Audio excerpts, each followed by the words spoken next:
নিজ দেশের খেলা বাদ দিয়ে বিপিএল খেলার সিদ্ধান্ত নিয়ে অনন্য নজির গড়লেন জিমি নিশাম। ভারতে গিয়ে তাদের বিপক্ষে সিরিজ খেলার চেয়ে বাংলাদেশে থাকাই অধিক গুরুত্বপূর্ণ তার কাছে। প্রয়োজনে নিজের সবটুকু দিয়ে রাজশাহীকে চ্যাম্পিয়ন করতে চান তিনি। জাতীয় দলকে উপেক্ষা করে জিমি নিশামের বিপিএল খেলা নিয়ে বাকিটা জানবো রিপোর্ট। বিপিএল নিয়ে বৈশ্বিকভাবে অনেক সমালোচনা শোনা যায়। কথিত আছে বিদেশি বড় তারকারা বিপিএল খেলতে আসতে চান না নানান কারণে। জনপ্রিয়তার দিক থেকেও বিপিএল নিয়ে অনেক অভিযোগ রয়েছে। তবে কিছু কিছু ক্রিকেটারদের জন্য বিপিএল যে কত বড় মঞ্চ সেটা প্রমাণ পাওয়া যায় কয়েকটি বিচ্ছিন্ন ঘটনার মাধ্যমেই। 2024 বিপিএলে ম্যাচ খেলার জন্য নিজের বিয়ে পিছিয়ে দিয়েছিলেন Protea power hitter David Miller. সেই আসরে তিনি খেলতে এসেছিলেন ফরচুন বরিশালের হয়ে। সেখানে তার দল ফাইনালে ওঠে।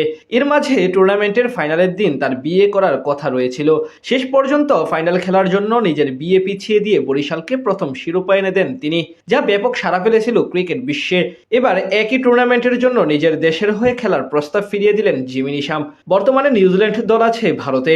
সেখানে গতকাল স্বাগতিকদের বিপক্ষে ওডিআই সিরিজ জিতেছে তারা।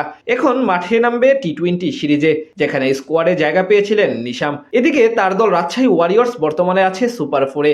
মঙ্গলবার চট্টগ্রাম রয়্যালসের বিপক্ষে জিততে পারলেই তারা পৌঁছে যাবে ফাইনালে। আর সেই কারণে দলের সঙ্গে থেকে গেছেন তিনি। জানা গেছে নিউজিল্যান্ডের ক্রিকেট বোর্ডকে অনুরোধ করে জাতীয় দলের স্কোয়াড থেকে নিজের নাম প্রত্যাহার করে বিপিএল এ থেকে গেলেন এই অলরাউন্ডার, যেটি প্রমাণ করে তার কাছে বাংলাদেশের টুর্নামেন্টটি ঠিক কতটুকু গ্রহণযোগ্য। ভারতের মাটিতে জাতীয় দলের হয়ে খেলার চেয়ে নিশামের কাছে বাংলাদেশে থেকে বিপিএল খেলাই অধিক গ্রহণীয় বলে মনে হয়েছে।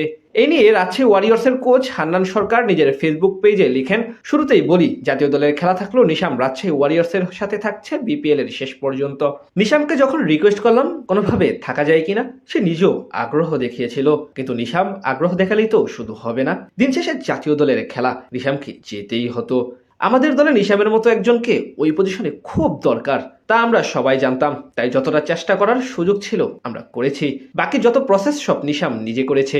নিজ দেশের ক্রিকেট বোর্ডের সাথে যোগাযোগ, এনওসির ব্যবস্থা থেকে শুরু করে সবই। রাজশাহী ফাইনালে গেলে সেই ম্যাচটা খেলেই ফিরবে সে, এই কথাটাই তখন বলেছিল আমায়। এই হলো ছবির গল্প।